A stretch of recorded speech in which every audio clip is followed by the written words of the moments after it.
મિત્રો, ધનતેરસથી ભાઈબીજ સુધી જે કંઈ પણ તમે અનુષ્ઠાન કરો તેમાં ખાસ યંત્રોનું મહત્ત્વ છે.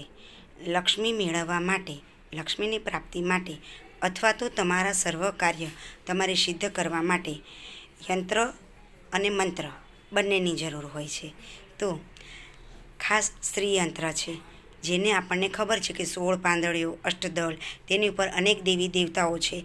તો આ બધું તમને ફાવે કે ના ફાવે, પણ તમે ફક્ત એમ તો કહી શકાય કે જે કંઈ પણ આ યંત્રમાં સ્થાપિત દેવી દેવતાઓને નમસ્કાર, તેમજ તમને અહીં મારી વેપાર વૃદ્ધિ અર્થે, ધનધાન્ય અર્થે, શુભ ફળ પ્રાપ્તિ અર્થે તમે અહીં પધારો અને મને શુભ ફળ આપો.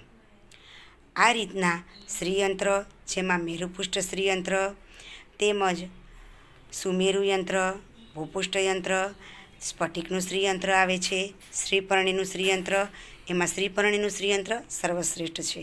ત્રાંબાનું શ્રીયંત્ર આવે છે, ચાંદીનું શ્રીયંત્ર આવે છે, પંચધાતુનું શ્રીયંત્ર આવે છે.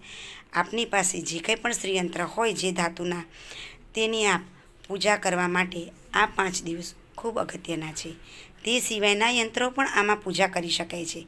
જેમ કે ભૂમિ દોષ હોય તો મંગળનું યંત્ર શુભ કહેવાય, તે જ રીતના બગલામુખી યંત્ર શુભ કહેવાય, વાસ્તુ દોષ નિવારણ યંત્ર સિદ્ધ કહેવાય. સંતાન પ્રાપ્તિ માટેના પણ યંત્ર આવે છે, જેને સિદ્ધ કરી શકાય છે. તો આવા યંત્રોને સિદ્ધ કરવા માટે કેસરયુક્ત પાણી તેમજ હળદરથી મિશ્રિત કરેલ જળ અને પંચામૃતથી અભિષેક કરવો અને આ કેસરયુક્ત પાણીથી તેનો અભિષેક કરવો. ઓમ શ્રી નમઃ મમ સર્વ કાર્ય સિદ્ધ કરોમિ, આ મંત્ર બોલી તેને જળથી શુદ્ધ કરી તેમજ હળદર, કંકુ, ચોખા, અબીલ, ગુલાલ અને અષ્ટગંધથી તેની પૂજા કરવી. તેમજ પુષ્પોમાં કમળ, ગુલાબની પાંદડીઓ, ગુલાબ જો હોય તો તે ખાસ ચડાવવા. અને આ 5 દિવસ દરમિયાન અમુક નિશ્ચિત કરવી, 11 માળા, 21 માળા કે 51 માળા. તે જો સ્ફટિકની માળા હોય, કમરકાકડીની માળા હોય કે શંખની માળા હોય કે પીળા મોતીની માળા હોય, તેનાથી આની ઉપર તમે જે કંઈ પણ મંત્ર કરો એ એક જ મંત્રથી આ વસ્તુને સિદ્ધ કરવી. આ યંત્રો સિદ્ધ થયા બાદ 5 દિવસ પછી લાલ રેશમી વસ્ત્રમાં લપેટી તમને યોગ્ય લાગે તો લાલ પાકીટમાં અથવા તો તમને યોગ્ય લાગે તે ડબ્બામાં પૂજાના સ્થાનમાં અથવા તો તિજોરીમાં કે યોગ્ય કબાટમાં મૂકવા.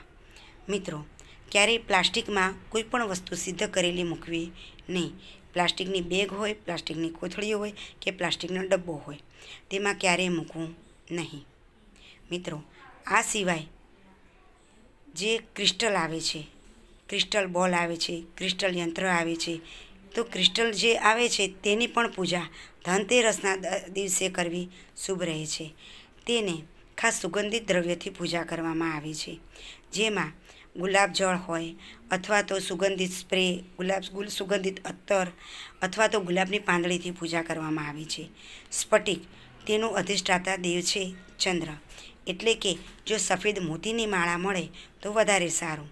તે ના હોય તો એની સાથે એક સફેદ મોતી જે મહાકાળી માતાની પ્રતિમાને અડાડી અથવા તો ભગવાન શિવની ઉપર મૂકી અને આ જે મોતી છે એ ક્રિસ્ટલની વચ્ચે મૂકવું અને તેની ઉપર 2 હાથ ઉપર મૂકી અને ઓમ શ્રી નમઃ, ત્યારબાદ ચંદ્રના સ્તોત્ર, ચંદ્રના મંત્ર કરી અને ક્રિસ્ટલને સિદ્ધ કરવા.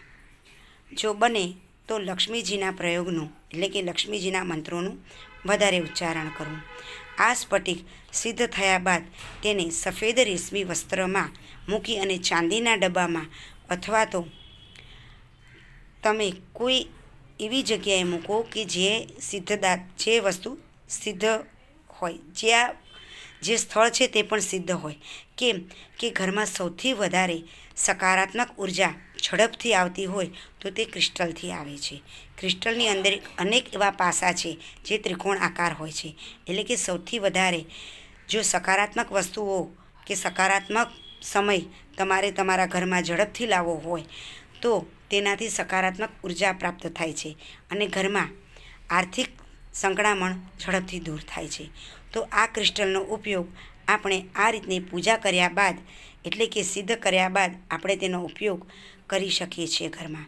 એટલે ક્રિસ્ટલ સૌથી ઝડપથી ઘરમાં સકારાત્મક જે ઉર્જા પ્રાપ્ત કરવા માટેનું શુભ વસ્તુ છે.